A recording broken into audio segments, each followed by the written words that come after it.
Seorang wanita yang terlihat cukup anggun, masuk ke hotel. Di mata orang luar, dia hanyalah seorang pelacur. Tapi sebenarnya, dia adalah seorang pembunuh dengan kemampuan super. Sementara target menikmati dirinya sendiri, dia mengambil tindakan. Tulang belakangnya patah menjadi beberapa bagian, lalu dia meninggal di tempat. Tetapi tidak peduli seberapa profesionalnya, dia tidak dapat bersaing dengan peluncur roket.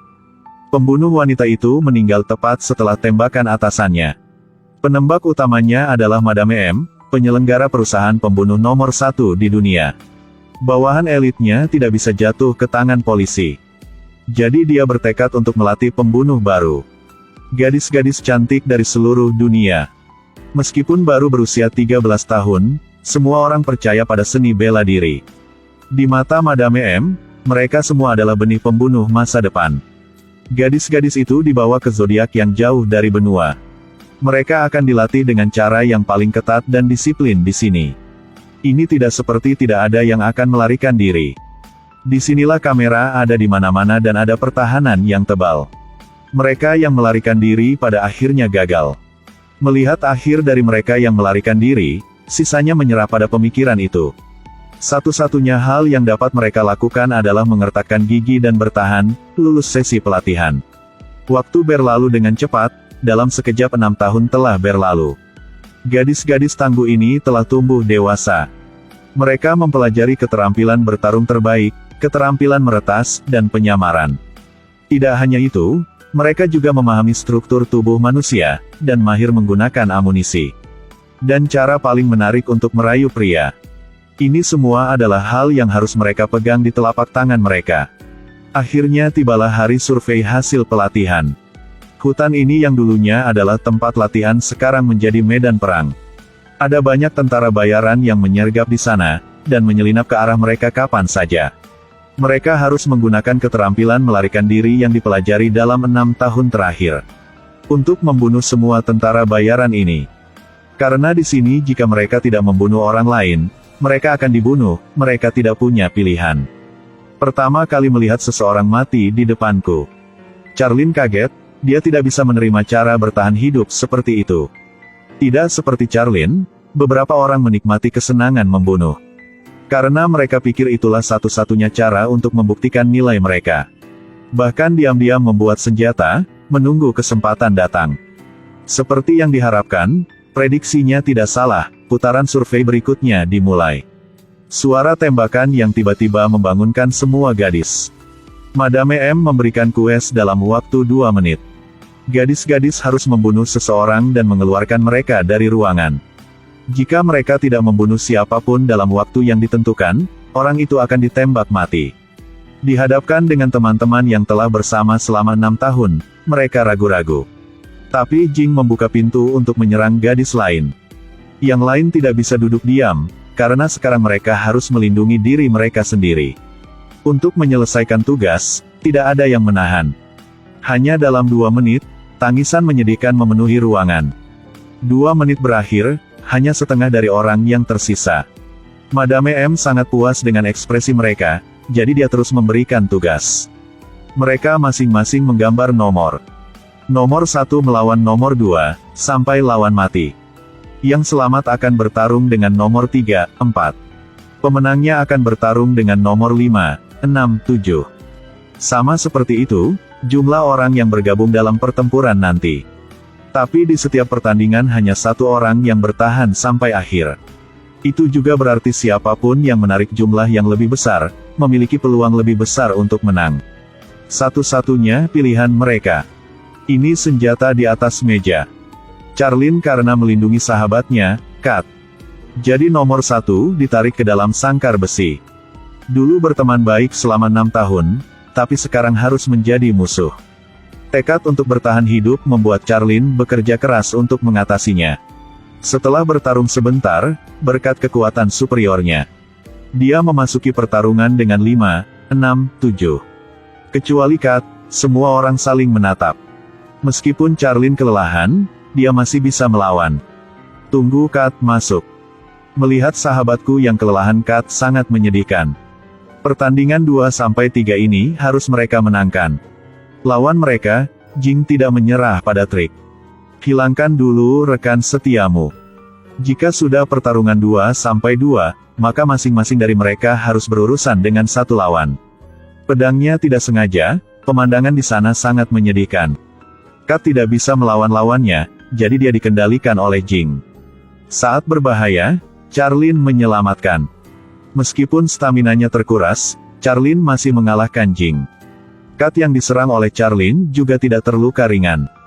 Ketika Charlene menikam lawannya sampai mati, Madame M di atas mengawasi dan memerintahkan perang untuk dihentikan. Madame M memutuskan untuk mempertahankan mereka bertiga. Dan begitu saja, kalian bertiga melewati penghalang ini. Mereka bertiga sangat senang makan malam dengan Madame M. Mereka pikir setelah makan ini, hidup mereka akan membuka halaman baru. Tanpa diduga, mimpi buruk baru saja dimulai. Mereka bertiga baru saja minum segelas anggur. Kepalanya mulai sakit, mereka tidak merasa sadar lagi. Dan Madame M tersenyum puas. Itu benar, ada racun di dalam anggur dan itulah yang dimasukkan Madame M. Awalnya 3 pembunuh terbaik telah lulus. Biarkan ketiga gadis itu menyerah. Ini adalah pelajaran terakhir yang diajarkan Madame M kepada mereka bertiga. Madame M memerintahkan 3 pria tinggi dan berotot masuk. Mereka membawa pergi ketiga gadis itu, merampok hal yang paling berharga dari gadis itu. Madame M menggunakan metode ini untuk menghancurkan mereka. Itu karena dia ingin memberitahu mereka bahwa saat momen paling penting, tubuh juga bisa menjadi senjata terbaik. Di hari-hari berikutnya, semua gangster terkenal di seluruh dunia. Semua dibunuh dan diselewengkan oleh pembunuh. Karena triknya terlalu bagus, itu menarik perhatian Chia. Itu sebabnya mereka disebut trio pembunuh Cina. Suatu hari, Charlene, seperti biasa, menyamar sebagai pelacur, menyusup ke markas geng gangster. Dia menggunakan wanita cantik untuk merayu bos di sana sehingga dia bisa mengendurkan kewaspadaannya. Dan Kat di luar bertugas membersihkan batu-batu di jalan. Mereka pikir kasus ini akan berjalan lancar seperti biasa.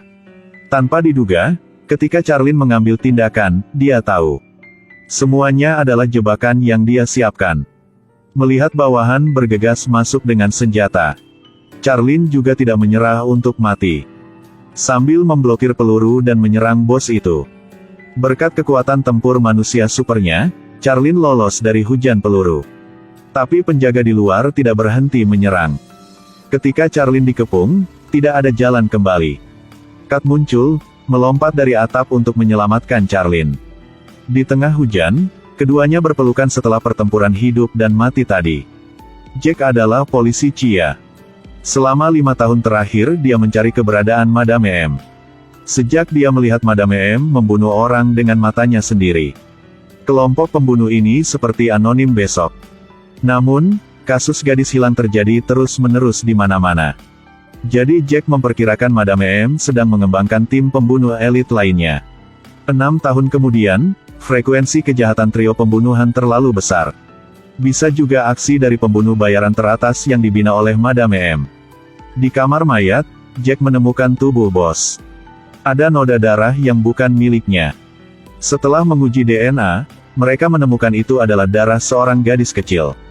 Hilang 6 tahun lalu. Dan gadis itu adalah Charlene yang diserang oleh bos itu. Tahun itu, Ibu Charlene terlalu sibuk dengan pekerjaan dan lalai mengurus anak. Anak perempuan hilang, membuat ibunya selalu menyiksa dirinya sendiri. Setiap hari, dia pergi ke kuil untuk berdoa, berharap putrinya akan segera kembali dengan selamat. Tapi dia sangat tidak percaya informasi yang dikatakan Jack. Putrinya benar-benar tidak bisa menjadi pembunuh. Meskipun Charlene adalah orang berdosa, dia adalah seorang ibu. Dia tidak akan pernah membiarkan putrinya meninggalkan sisinya lagi. Segera kata-kata Jack diverifikasi. Dalam aktivitas publik, Charlene berpura-pura menjadi penonton. Serang pejabat di atas panggung. Ibu Charlene berdiri di samping. Dia baru saja melihat putrinya yang hilang 6 tahun yang lalu. Saat mereka berdua melihat satu sama lain, mata Charlene dipenuhi air mata. Tetapi karena sebuah misi, dia harus segera meninggalkan tempat kejadian. Jack mengejar Charlene, menabrak truk. Dia harap Charlene dapat meletakkan pistol dan mengubah dirinya menjadi orang normal. Tapi secara tidak sengaja mereka berdua terkunci di truk Fraser. Suhu di kompartemen mobil langsung turun. Jack adalah seorang polisi dan juga seorang pria. Jadi dia melepas mantelnya untuk Charlene. Ini adalah pertama kalinya selama bertahun-tahun Charlene tertarik pada seseorang. Dia merasakan kehangatan Jack. Charlene tiba-tiba tersentuh, matanya menjadi lebih lembut. Mata Charlene memerah, menatap Jack sambil melamun. Jack menanyai Charlene, tetapi sekarang persepsi Charlene menjadi kabur. Charlene mengatakan bahwa dia diambil oleh orang lain, jadi itu sangat tidak nyaman. Jack adalah seorang pria terhormat, jadi dia sama sekali tidak memiliki kelebihan air untuk memancing. Terlebih lagi, hari itu terkunci di dalam mobil berpendingin. Meskipun menjadi seorang pembunuh, Charlene tidak pernah menyakiti Jack. Pukul saja dia dengan pistol. Kemudian kembalikan bajumu dan keluar dari mobil. Jack berjaga-jaga di luar rumah ibu Charlene selama 3 hari berturut-turut. Salah satunya adalah untuk menangkap orang di balik sindikat pembunuh itu. 2 adalah untuk melihat Charlene lagi. Dia menegaskan, Charlene pasti akan kembali mengunjungi ibunya. Seperti yang diharapkan, bayangan seorang gadis muncul di dekat jendela. Berpikir itu adalah kembalinya seorang gadis, ibu Charlene berlari. Tetapi ketika dia melihat wajah lawan dengan jelas, dia ditikam sekali. Jadi itu Jing, bukan Charlene. Madame M yang mengirimnya untuk membasmi rumput liar. Untungnya, Jack berada di luar tepat waktu untuk menyelamatkan ibu Charlene. Sebagai seorang polisi, Jack juga sangat pandai menyerang dan bertahan. Tapi lawannya adalah seorang pembunuh terlatih. Itu belum datang dan putaran Jack telah dikalahkan oleh Jing. Saat berbahaya Charlene muncul. Kedua pembunuh henti saling menyerang. Jing kejam tapi Charlene tidak kalah. Pada akhirnya, Jing masih mati di tangan Charlene. Meski sudah berpisah selama 6 tahun, mereka tidak punya banyak waktu untuk berbicara. Jack membawa ibu Charlene ke rumah sakit untuk keadaan darurat. Charlene adalah penjahat paling dicari di dunia, jadi dia harus melihat mereka berdua berjalan menjauh dari kejauhan. Charlene membunuh organisasi sehingga dia tidak bisa kembali. Madame M menyuruhnya untuk menyelesaikan kues terakhir saja. Kerja sama akan berakhir, hutang ini akan dihapus. Ketika Charlene dan Kat tiba di lokasi misi, ditemukan lagi, ini sebenarnya jebakan yang dibuat oleh pelanggan. Madame M juga meninggal di tempat setelah siksaan kejam Ryuichi. Untuk melindungi Kat, sayangnya Charlene menabrak anak panah yang mengandung racun. Pada akhirnya, Kat masih tidak bisa lepas dari tangan iblis. Situasinya kritis, Charlene harus telepon Jack. Dia satu-satunya orang yang dipikirkan Charlene ketika dia dalam masalah. Charlene memenangkan obat musim semi. Jadi keduanya menikmati malam yang menyenangkan bersama. Malamnya, Charlene meninggalkan pesan untuk Jack. Dan dia harus pergi ke port nomor 14 untuk menyelamatkan Kat. Tapi ketika sampai di sana, dia hanya melihat Kat yang penuh luka karena disiksa oleh mereka. Ryuichi tidak memiliki kemanusiaan, membunuh sahabatnya. Tepat di depannya. Charlene sangat sedih ketika dia melihat adegan ini. Tanpa dorongan dan perhatian Kat selama 6 tahun terakhir. Mungkin Charlene sudah lama meninggal di pulau terpencil itu. Karena bos Charlene yang dibunuh adalah saudara laki-laki Ryuichi. Ini semua tentang balas dendam untuk orang yang mereka cintai, jadi Ryuichi membuang pisaunya. Keduanya memutuskan untuk berduel tanpa senjata. Angin laut yang kuat. 2 tuan memasuki pertempuran. Pose terbangnya tidak mengejutkan pemirsa. Merak tinggi Ryuichi melukai mata Charlene. Meski matanya tak bisa melihat, Charlene tak menyerah. Dia menggunakan tangannya untuk membedakan suara. Mungkin Ryuichi akan menang dengan pukulan ini. Tapi Charlene menggunakan metode pembunuhan yang dia gunakan di masa lalu untuk menanggapi Ryuichi. Perusahaan pembunuh Madame M telah benar-benar runtuh.